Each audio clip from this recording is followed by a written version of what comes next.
Bonne gouvernance, faut-il dissoudre certains partis politiques s'interroge dans sa parution le journal Niger Inter Hebdo. Niger Inter Hebdo qui rapporte dans sa parution que le paysage politique nigérien compte actuellement 174 partis légalement reconnus.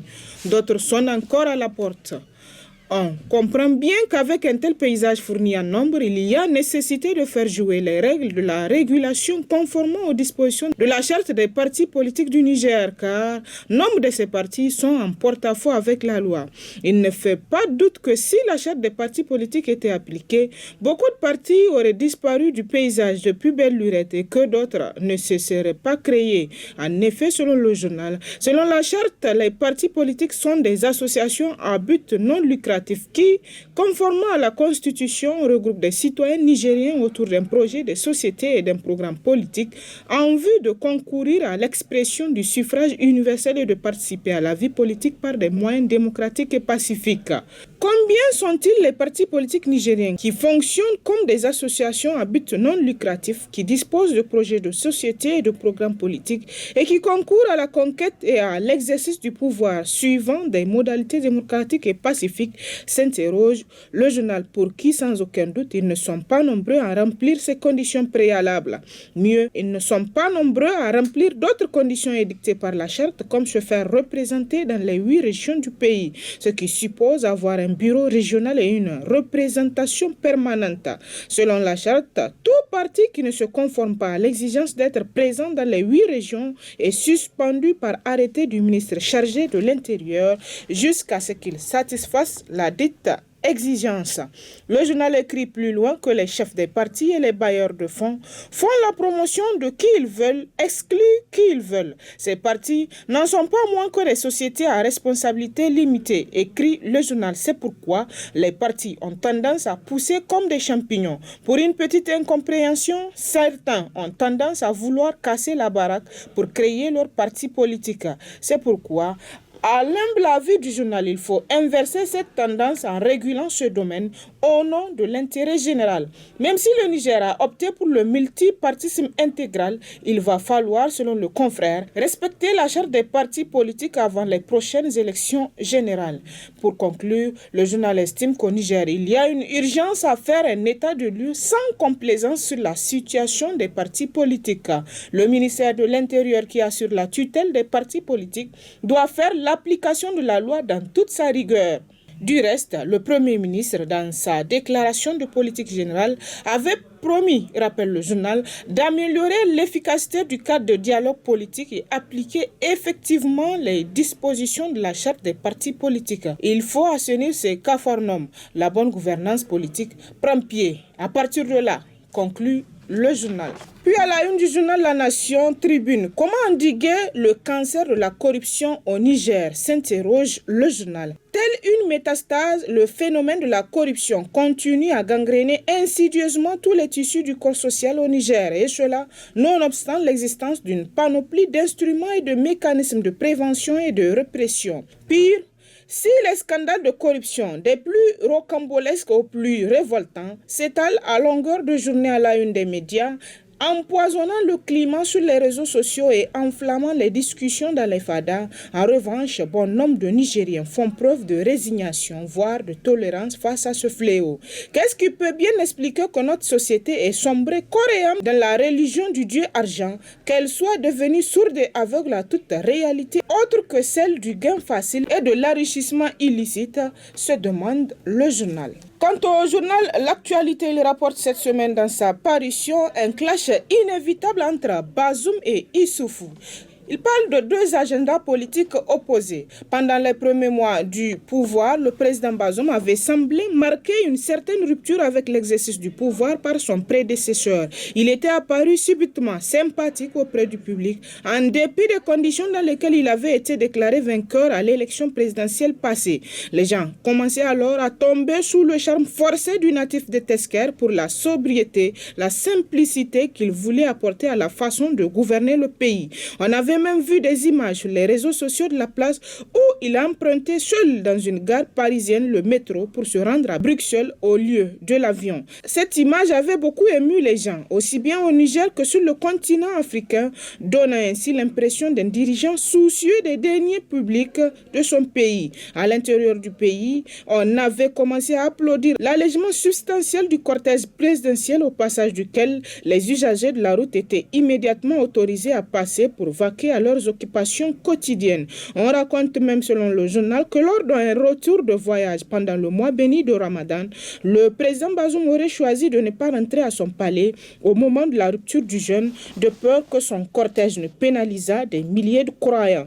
Alors, il n'en fallait pas plus pour les fanatiques roses d'Issoufou Mamadou de crier au scandale pour accuser tous ceux qui exprimaient leur satisfaction devant la façon sobre de Bazoum de gouverner le pays, de vouloir établir une comparaison entre les deux hommes. Le pauvre conseiller en communication du président Bazoum, Waziri Idrissa Madaouna, en fit d'ailleurs les frais, trahi par le magazine panafricain Jeune Afrique en informant le clan Issoufou sur un article anonyme à faire paraître dans ce journal, article qui soulignait, selon le journal, les différences de style de gouvernance, rappelle le confrère, ce qui était du reste naturel puisque chaque personne a sa façon de voir les choses propres à elle.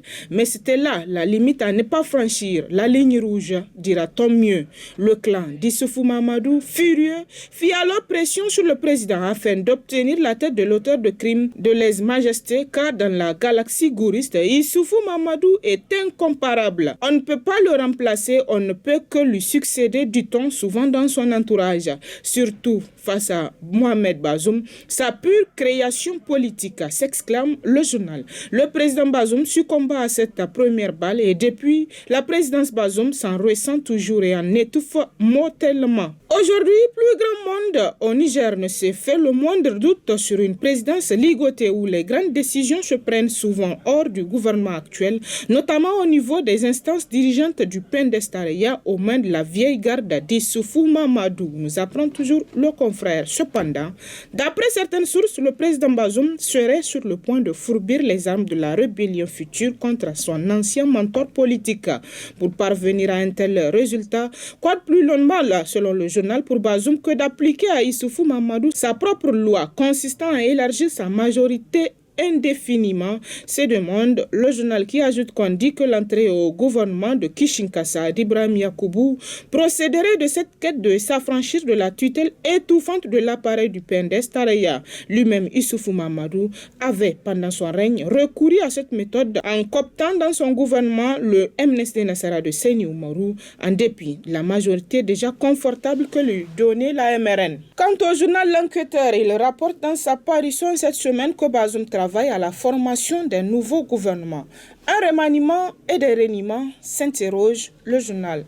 Après un début de quinquennat totalement atone, Bazoum Mohamed doit s'atteler à donner plus de souffle à ses actions. Entre un profond remaniement du gouvernement et un reniement de ses engagements, à quoi doit-on s'attendre de la part du président de la République, s'interroge le journal, pour qui cela ne fait aucun doute. Le président de la République est prisonnier de la taille éléphantesque de la majorité qui le soutient. Il l'a d'ailleurs avoué explicitement. Il est difficile de gérer des coalitions aussi grandes que celle qui m'a porté au pouvoir. Je ne voudrais pas être ingrat vis-à-vis de personne. Je n'oublierai, pour ainsi dire, personne. Je suis écartelé entre ces deux exigences. Ne pas être ingrat, mais en même temps ne pas être complaisant. Je veux trouver le juste milieu. J'ai 5 années pour cela, Inch'Allah, a dit Bazoum Mohamed dans l'interview qu'il a accordée à l'occasion de ses 100 jours au pouvoir. On le voit, le chef de l'État est contraint de renvoyer l'ascenseur à un nombre incalculable d'alliés, de grands partis comme le MNSD Nassara, aux formations microscopiques telles que le PNPD à Kalkassa. Tout le monde attend sa récompense. Cet esprit mercantile se reflète dans la composition du gouvernement en place. Des ministres sans personnalité aucune, à ceux qui brillent par leur incompétence notoire, le président de la République a pris du tout venant pour former l'équipe conduite par Oumoudou Mahamadou. 16 mois après son lancement, le quinquennat de Bazoum Mohamed manque, selon le journal, désespérément de souffle du fait d'un gouvernement atone. Et pour conclure, le journal estime que le chef de l'État Issa est à la croisée des chemins. Il doit s'entourer d'une équipe gouvernementale constituée d'hommes et de femmes forgés pour diriger valablement un ministère. Deux choix s'offrent à Bazoum Mohamed. Soit il décide de faire corps avec ses engagements et procéder à un profond remaniement du gouvernement, soit il opte pour le reniement en s'accommodant d'un gouvernement sans relief composé de ministres les uns plus médiocres que les autres. Le journal estime que c'est à lui de choisir. Quant au canard en furie, il s'est intéressé aux multiples interdictions des marches de la société civile contre la vie chère au Niger. Quand le président Bazoum tombe dans les mêmes intimidations que Issoufou, nous apprend dans ses titres le journal. Après avoir fait les taudis, les tas d'immondices et les garages de la ville de Niamey pour ramasser les pneus usés, après avoir déployé un important dispositif de force de défense et de sécurité sur l'axe Place Toumo, place de la concertation, après des communiqués intempestifs de la ville de Niamey relayés sur les réseaux sociaux qui interdisent la marche pacifique de M62 pour manifester contre la hausse du prix du gasoil, la vie chère et la présence des militaires français sur notre territoire, les autorités ont encore mis les bouchées doubles avec un balai d'hélicoptères dans le ciel de la communauté urbaine de Niamey. Pour les amateurs de statistiques, ce ne sont pas moins de 14 tracés qu'auraient effectué les hélicoptères pour épier les mouvements de la population de Niamey le mercredi 17 août 2022. À cela, il faut ajouter, selon le journal, des mouvements incessants d'avions, pas du tout comme au quotidien. Bref, pourquoi tout ceci s'interroge le journal, pour qui c'est encore un très mauvais choix, comme nous allons le découvrir à travers cette modeste analyse. Tous ces balais diaboliques n'auraient que deux objectifs: intimidation et dissuasion. C'est inhérent chez les communs de mortels quand il est sur le mensonge ou la tricherie. Cela le pousse à vivre dans la crainte, la suspicion, car il voit le fait partout et à tout moment. De quoi ces autorités ont-elles peur? N'ont-elles pas la population avec elles? N'ont-elles pas aussi les forces de défense et de sécurité avec elles? N'ont-elles pas la jeunesse avec elles? S'interroge le journal, pour qui l'on comprend du reste à présent le choix d'attirer au peuple d'autres forces du mal, notamment les troupes françaises, qui sont en train de prendre position dans le pays, alors même qu'elles sont huées un peu partout. Les vérités qui suivent la présence dans ces troupes sont lourdes de conséquences. Outre la perversion des mœurs que leur présence engendre par leurs pratiques indécentes, il y a la part qu'elles représentent pour les groupes djihadistes. Le journal estime plus loin que pour le peuple nigérien. Il doit comprendre que toute lutte de libération a ses martyrs. On en compte déjà à Terra, et il ne faut pas que la mémoire de ces martyrs soit souillée en acceptant les Français s'installer allègrement dans le pays. Ces martyrs et leurs proches auront le sentiment d'avoir été trahis. La population doit se réveiller de façon spontanée et imposer sa vision aux autorités qui ne céderaient rien avec des caresses, des demandes et des exigences formulées quotidiennement, rapporte toujours le journal. Quant au journal Mouria, il s'est intéressé à la présidence de la République. Présidence de la République, un retour des vacances très scruté par les Nigériens, s'exclame en gros le journal dans ses titres. Le temps passe vite à Tesker, encore quelques randonnées, les dernières de vacances présidentielles, avant que le chef de l'État ne regagne son bureau de Niamey. Du travail latent, beaucoup de travail, dira-t-on. Il s'y attend de toutes les façons, dans un pays en proie à l'insécurité, le long de toutes ses frontières, sous pression des groupes terroristes qui écument l'espace sahélo-saharien, où tous les secteurs de la vie socio-économique constituent des priorités. La vie d'un président de la République n'a rien de doré et son quotidien loin d'être oisif, pour peu qu'il s'appelle Mohamed Bazoum, l'homme à qui les Nigériens ont confié leur destin et conscient de ses responsabilités. En illustre son agenda à la veille de son départ pour son Zender le 13 août dernier. Comme à son habitude, depuis son investiture le 2 avril dernier 2021, les grands dossiers, il s'en occupe personnellement, rappelle le journal. Non pas qu'il n'ait pas confiance à son gouvernement, mais parce qu'il s'est forgé dans les grands défis, aussi bien sous le magistère de son prédécesseur que lors des luttes pour l'avènement et la restauration de la démocratie, il fut au devant de la scène. Bienheureux donc le gouvernement d'un tel chef, bien chargé le chef d'un tel gouvernement. Le tollé général suscité par la hausse du prix du litre du gasoil à la pompe, il s'en est occupé avec beaucoup de délicatesse, histoire de préparer convenablement ses vacances qu'il voulait reposantes, contrairement à celles de l'an dernier. Tour à tour, il avait reçu les centrales syndicales, la société civile, les opérateurs économiques et même l'inédit en 10 ans de gestion du pouvoir, pour ainsi qualifier son tête-à-tête avec le chef de file de l'opposition politique. Et il fut convaincant sur les raisons de cette augmentation, l'essentiel des acteurs ayant compris les tenants et aboutissants de la mesure douloureuse mais salutaire prise par le gouvernement. Une autre attente, selon le journal, et non des moindres, vient principalement de la ruralité. C'est le cri de cœur de ces masses laborieuses vivant en zone d'insécurité. Comment jouir des fruits de leur labeur, se demande le journal. Pour cela, le gouvernement doit poursuivre ses efforts en vue des maillages sécuritaires, à même de mettre les populations à l'abri de la pression des groupes terroristes qui va certainement s'accentuer pendant la période des récoltes. L'organisation d'une bonne rentrée scolaire et universitaire, sempiternel Paris, l'assainissement des mœurs publiques, la lutte contre la corruption, les détournements des deniers publics et l'impunité, soif ardente qui attend d'être désaltérée, tout comme l'avènement d'une justice égalitaire, le retour d'un climat politique totalement apaisé dont les jalons ont été posés à travers la rencontre hautement significative entre le chef de l'État, chef de file de l'opposition, le 5 août 2022. L'espoir d'une gouvernance politique, économique et sociale débarrassée du péché, partage de gâteau, que pourra susciter un remaniement en profondeur du gouvernement fondamentalement fondé sur des critères de travail et de probité, sont autant d'attentes ressassées dans les fadas et autres lieux de causerie, nous apprend le journal C'est tout ça qui attend le président de la République à son retour de vacances. Et pour finir, la session du Parlement des jeunes à Dosso. Le courrier nous apprend que les restauratrices ont été importées de Maradi.